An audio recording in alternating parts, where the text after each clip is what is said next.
Good morning friends. हमारा जो MDR HR का यूट्यूब चैनल है उसके अंदर हम दो सीरीज चलाते हैं, फंडामेंटल्स ऑफ कोऑपरेटिव बैंकिंग और बैंकिंग टर्मिनोलॉजी। तो आज का जो वीडियो है वो बैंकिंग टर्मिनोलॉजी का है। उसके अंदर हम 4 केवाईसी के रिलेटेड वीडियोस अपलोड करने वाले हैं। आज का तीसरा है और बैंकिंग टर्मिनोलॉजी का 14वां है, 14th। तो ये थर्ड वीडियो में हम video based customer identification process VCIP के बारे में समझने की कोशिश करेंगे। वीडियो बेस्ड यानी वीडियो रिकॉर्डिंग करके कस्टमर आइडेंटिफिकेशन प्रोसेस हम करते हैं। और कस्टमर आइडेंटिफिकेशन प्रोसीजर जो है प्रोसेस वो हम ऑलरेडी पहले की वीडियो में देख चुके हैं। तो इसमें क्या है कि टेक्नोलॉजी का यूज़ है। इसके लिए आरबीआई गाइडलाइन जो है कि साइबर सिक्योरिटी की जो गाइडलाइंस है और जो हमारा फ्रेमवर्क रहता है जो यूज़ कर रहे हैं हम, ये सब डिजिटल फॉर्म में होगा। तो इसके लिए वो जो फ्रेमवर्क वो रेजिलिएंट होना चाहिए, उसमें का डेटा ब्रीच नहीं होना चाहिए, किसी के हाथ में नहीं लगना चाहिए और साइबर सिक्योरिटी अटैक से वो प्रोटेक्टेड होना चाहिए। तो this is the basic condition. उसके बाद में आईटी रिलेटेड जो भी रिस्क है वो, और अभी नया डीपीडीपी एक्ट 2023 आया जिसका वीडियो ऑलरेडी हमने लॉन्च किया है एमडीआर एचआर के ऊपर, वो आप देख लीजिए।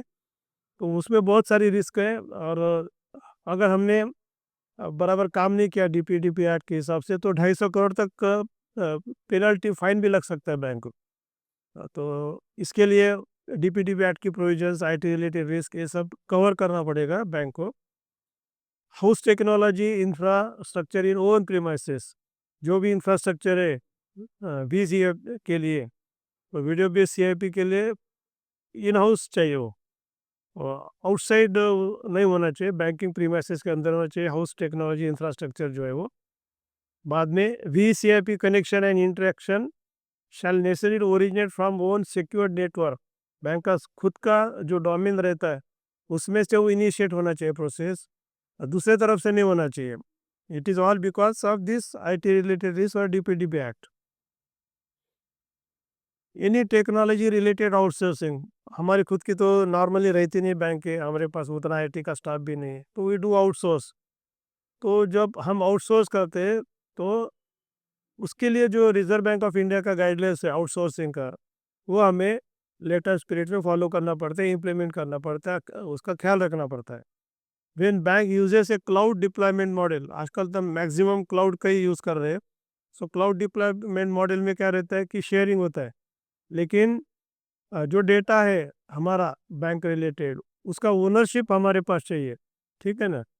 अगर ओनरशिप नहीं है तो डेटा ब्रीच होगा, डेटा लीक होगा और उसके लिए बैंक को पेनल्टी लग सकती है। All the data including videos are transfer to the bank exclusively own lease server, जो सर्वर्स है वो बैंक के खुद के होना चाहिए। बैंक ने लीज पर लिया तो एक्सक्लूसिवली अपनी बैंक के लिए होना चाहिए। एक ही सर्वर पर 2-3 बैंक काम कर, ऐसा नहीं होना चाहिए, क्योंकि कंपार्टमेंटलाइजेशन बहुत डिफिकल्ट जाएगा। तो अपना सर्वर पे पूरे डेटा होना चाहिए। और no data to be retain by service provider, जिससे भी हम आउटसोर्सिंग कर रहे हैं तो वो उसके थ्रू ट्रांसमिशन होगा, रिटेंशन नहीं होगा। वो हमारा डेटा स्टोर नहीं कर सकेगा, रख नहीं सकेगा उसके पास, वो प्रोविजन ही नहीं होना चाहिए। तो ये हमें ख्याल रखना पड़ेगा, क्योंकि उसने अगर स्टोर किया तो मिसयूज हो सकता है। उसके बाद में end to end encryption of data, data जब ओरिजिनेट होके ट्रांसफ़र होता है और रिसीव होता है तो ये ड्यूरिंग दैट प्रोसेस इंक्रिप्शन करना चाहिए, यानी कोड लैंग्वेज में ट्रांसफ़र होना चाहिए, वो रीडेबल नहीं होना चाहिए वो फॉर्म, और आउटसाइडर को उसका एक्सेस नहीं मिलना चाहिए। Video recording should contain geo tagging, यानी कहाँ पर होगा, लोकेशन होना चाहिए, तारीख होना चाहिए, टाइम होना चाहिए कब हुआ, और उसके ऊपर बैंक ने क्या करेगा, बैंक का स्टैम्प भी आना चाहिए। Quality of the video should be good for identification, जो क्वालिटी है जिसका हम फोटो ले रहे हैं, लाइव फोटो ले रहे हैं, वो आदमी या पर्सन अगर पहचान में नहीं आएगा, मेल और फीमेल, तो कोई काम का नहीं है। इसके लिए quality of video should be good for identification, way to identify कौन है, क्या है, वही आदमी है कि नहीं, वही औरत है कि नहीं। Application shall have components with face liveliness, और जो वीडियो निकालेगा, फोटो जो आखिर से रहेगा, वो लाइव होना चाहिए। इसका मतलब क्या है, सामने पर्सन होना चाहिए और उसका फोटो निकालेंगे। फोटो स्टोर किया हुआ है, पुराना वीडियो में है, वो नहीं चलता। स्पूफ डिटेक्शन, यानी अगर कोई गलत तरीके से अगर होता है तो वो डिटेक्ट होना चाहिए, वो आना ही नहीं चाहिए फोटो ऐसे, ठीक है ना। मैं खड़ा हूँ, मेरे जगह पर दूसरे के फोटो आ रहा है, ऐसा होना नहीं चाहिए। सो ये नाकाम होना चाहिए कोशिश, फ्रॉडुलेंट एक्टिविटी है ये। तो वो जो सिस्टम है हमारा, सिस्टम ने वो रिजेक्ट करना चाहिए। Still photo, record, pre recorded photo, system ने कौन सा लेना चाहिए, सिर्फ लाइव फोटो। और उसमें क्या चाहिए, फेस मैचिंग टेक्नोलॉजी चाहिए। ये बहुत इंपॉर्टेंट है। अगर वीडियो बेस्ड सीआईपी में फेस मैचिंग टेक्नोलॉजी नहीं होगी, तो रिजर्व बैंक ऑफ इंडिया ने एक बैंक को अभी पनिशमेंट लगाया, अभी लास्ट फोर्टनाइट ही। तो इसके लिए और accuracy it is very important. और अल्टीमेट रिस्पॉन्सिबिलिटी किसके पास है, वो बैंक के ऊपर ही है।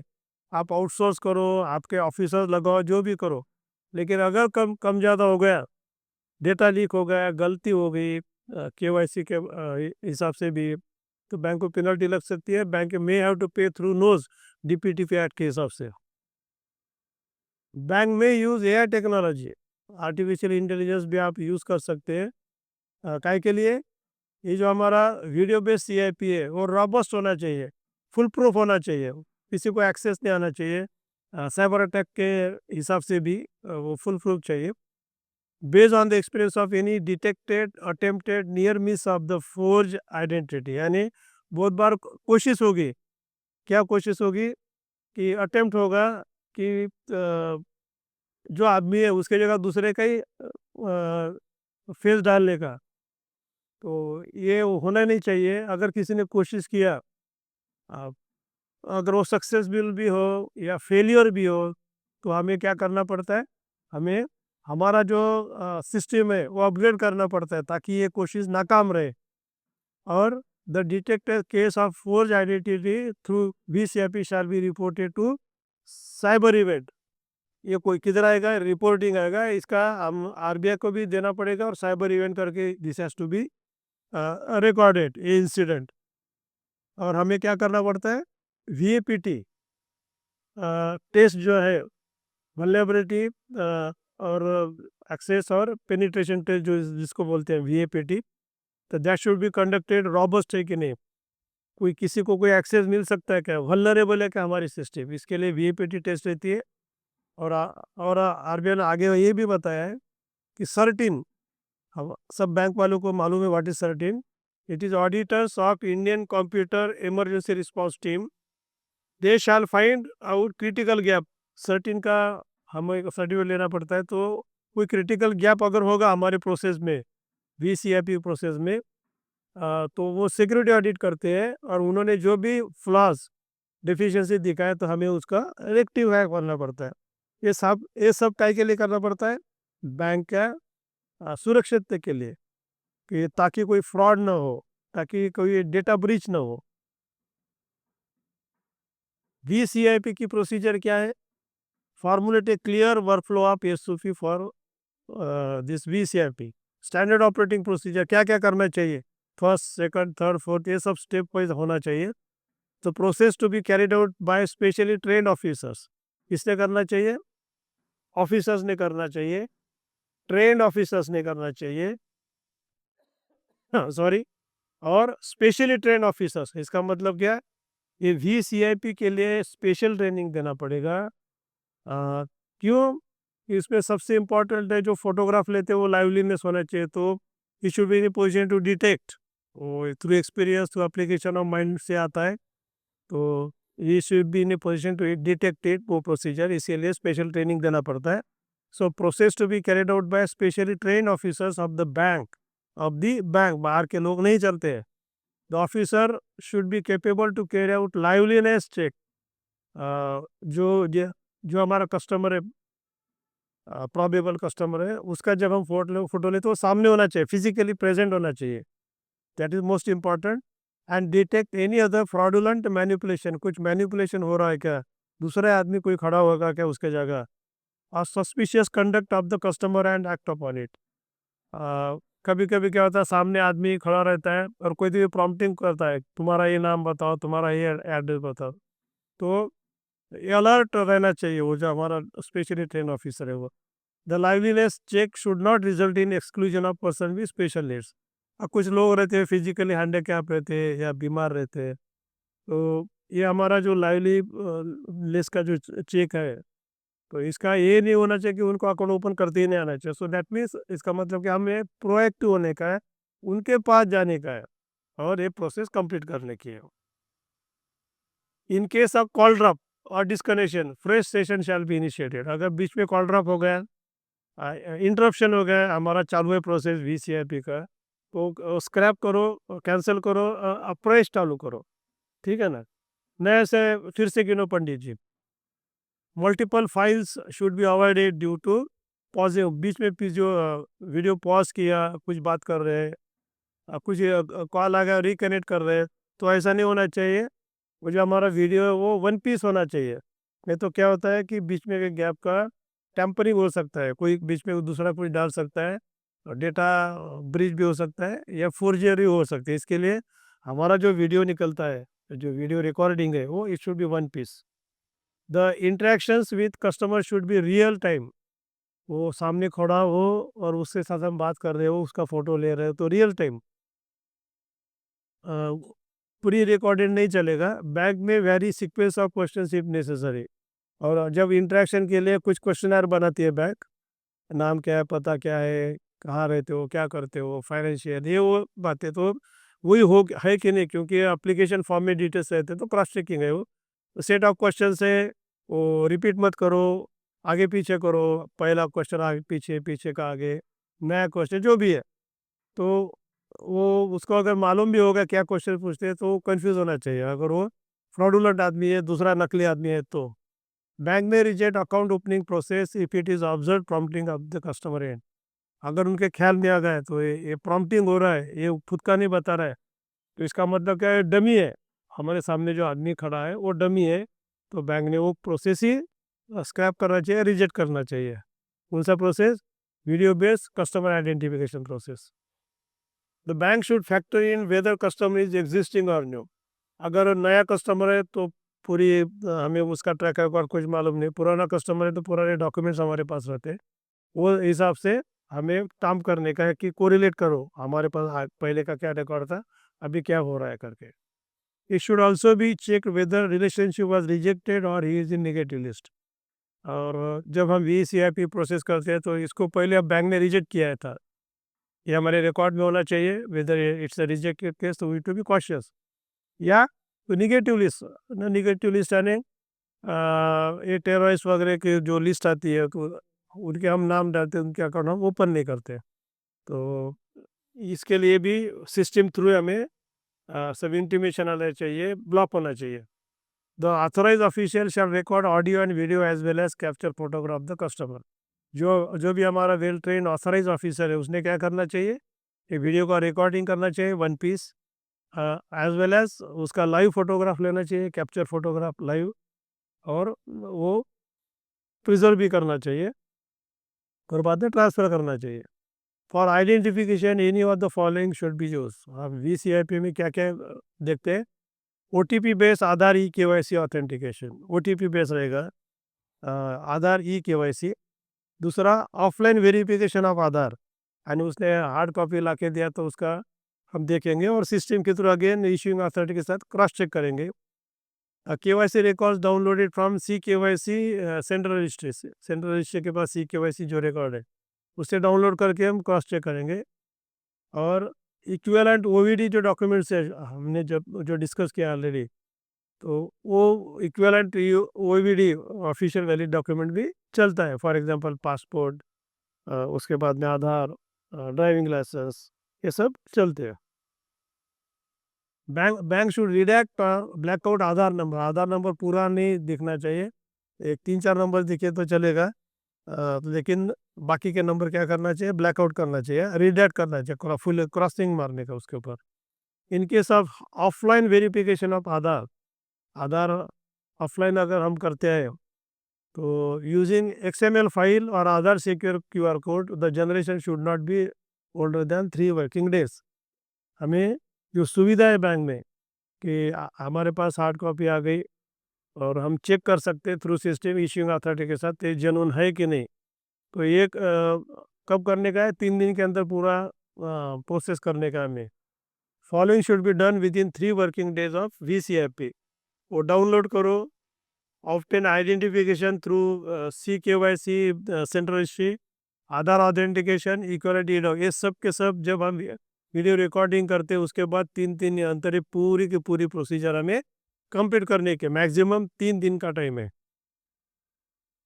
If address is different from OVD, कभी कभी क्या होता है कि जो कस्टमर OVD देता है, ऑफिशियल वैलिड डॉक्यूमेंट, उसमें का एड्रेस और हमारा एक्चुअल करंट एड्रेस में से फ़र्क है। तो bank shall capture suitable records of current address as per rules. हमने देखा है कि बेसिक OVD नहीं होगा तो डीम्ड OVD के हम ले सकते हैं। जैसे कि हमने देखा है कि इलेक्ट्रिसिटी बिल, पावर बिल, पानी का बिल, प्रॉपर्टी का, कॉरपोरेशन का टैक्स बिल, ये सब supporting documents are allowed to confirm the current address. अगर चेंज होता तो bank to confirm economic and financial profile, वो जो कस्टमर है उसके इकोनॉमिक प्रोफाइल, क्योंकि हमें low medium high risk categories करना पड़ता है। तो अगर उसका सोर्स ऑफ इनकम कम है, इरेगुलर है, रेगुलर है लेकिन एनुअल इनकम बहुत कम है, एग्रो बेस है, एग्रीकल्चर लेबर है, तो या सैलरी क्लास है, ज़्यादा सैलरी नहीं है, ये सब लो रिस्क में आएंगे। तो ये इसके लिए हमें क्या चाहिए कि उसका इकोनॉमिक एंड फाइनेंशियल प्रोफाइल चाहिए और टाइप ऑफ द अकाउंट चाहिए। अगर ट्रस्ट है या ज्वेलर्स है तो ये सब हाई रिस्क में जाते हैं। तो ये दोनों की इंफॉर्मेशन हमें चाहिए ताकि रिस्क कैटेगराइजेशन हम प्रॉपरली कर सके। Pan card image should be clear. अगर हम पैन कार्ड लेते हैं, permanent account number income tax का, उसका इमेज क्लियर होना चाहिए। It should be verified with the database of issuing authority. जैसा हम आधार चेक करते हैं नंबर, वैसे ये भी इश्यूइंग अथॉरिटी के साथ क्रॉस चेक करने का है। और including DigiLocker, use of printed copy of e document is not valid. E document का डिजिटली है, उसका प्रिंट आउट या जेरॉक्स नहीं चलेगा। Authorise official of the bank shall ensure that photograph of the customer in the OVD Aadhaar PAN e document matches. ये बहुत difficult है, practically मैं बताता हूँ आपको कि आधार कार्ड का जो फोटो है वो पैन का ऊपर का फोटो और ई डॉक्यूमेंट जो भी आपने सबमिट किया है वो सब मैच होना चाहिए VCIP। अगर हम जो वीडियो लेते हो, बट सीजनड है, एक्सपीरियंस ऑफिसर है, तो he can match with the facial, यानी जो रचना है हमारी, हर एक का रचना अलग रहता है, नाक अलग रहता है, एक हमारे जो चिक्स रहते हैं वो अलग रहते हैं, बाल कम ज़्यादा हो सकते हैं, कम ज़्यादा तो नहीं हो सकते, कम हो सकते with the period of time, लेकिन जो ढांचा है बेसिक फेशियल का वो, उस पर से हमें एक इंट्यूशन आती है कि मैच हो रहा है कि नहीं हो रहा है। ठीक है। तो but it is a challenging and difficult task which इसकी प्रोफिशिएंसी हमें विथ एक्सपीरियंस आ जाती है। The identification detail should match with the details provided by the customer. जो भी आइडेंटिफिकेशन जो डॉक्यूमेंट एविडेंस लेते हैं हम, वो मैच होना चाहिए। और services of BCs are allowed. Business correspondent जो है उनके भी हम सेवा ले सकते हैं। Accounts open through VCIP should be subject to counter audit before allowing operation. ये बहुत इंपॉर्टेंट है। अकाउंट VCIP के जरिए जो अकाउंट ओपन करते हैं तो उसमें ऑपरेशंस अलाउ नहीं करना चाहिए जब तक उसका ऑडिट नहीं होता है। So it is subject to counter audit. वो सब ग्रीन सिग्नल देंगे तभी होगा, उसके सिवा पहले नहीं होगा। और दूसरा क्या है कि जो हमारा कस्टमर है जिसका ऑलरेडी KYC वगैरह सब है, यानी ऑपरेटिव अकाउंट है, उसके थ्रू पहला ऑपरेशन किया तो ज़्यादा अच्छा रहेगा। ये ख्याल में रखना चाहिए कि VCIP ये डिजिटल प्रोसेस है। इसके लिए इसको इनका इंफॉर्मेशन टेक्नोलॉजी एक्ट, वैसा ही DPTP एक्ट 2023 लागू है। और बहुत कॉशियस रहना चाहिए फॉर कंप्लायंस पर्पस। लेकिन आई विल रिकमेंड जो बैंक्स में फिनेंशियल स्ट्रेंथ है, जिनको IT का नो हाउ है, who can successfully implement VCIP process, they should go for that. इसके इसकी वजह ये है कि आपका कस्टमर बेस बढ़ेगा, कस्टमर का कन्वीनियंस बढ़ेगा और जो भी ये इन्वेस्टमेंट है, ये इन्वेस्टमेंट का रिटर्न ब्रेक इवन 2 साल में हो जाएगा, ऐसा मुझे लगता है। But you have to trade with caution. मुझे लगता है कि आपको video based customer identity process VCIP का what are the basic requirement technology related और प्रोसीजर रिलेटेड टेक्नोलॉजी हमारे पास आने के बाद क्या करना चाहिए हमें as an officer of the bank, आपके ख्याल में आया होगा। तो ये थर्ड है और एक KYC रिलेटेड वीडियो हम रिलीज़ करेंगे। सो टोटल 4 वीडियोज़ रहेंगे KYC के। मुझे आशा है कि चारों के 4 वीडियोस सुनने के बाद, देखने के बाद आपको KYC रिलेटेड बहुत सारी आइडिया आएगी कि this is very sensitive issue. KYC के लिए बहुत सारे बैंक को पेनल्टी भी लगती है। This is area of national interest. इसलिए हमारे फ़र्ज़ भी बनता है कि KYC का जो गाइडलाइंस है, डायरेक्शंस है, वो इन लेटर स्पिरिट हमने इम्प्लीमेंट करना चाहिए। अगर हमारी वीडियो आपको इन्फॉर्मेटिव लगते हैं तो please share this videos with your friends and colleagues. Subscribe करके हमें तो प्रोत्साहित करें ताकि हमारा जो एफिशिएंसी है वो भी बढ़ेगा और will be encouraged to share what is the knowledge we are having. Thank you.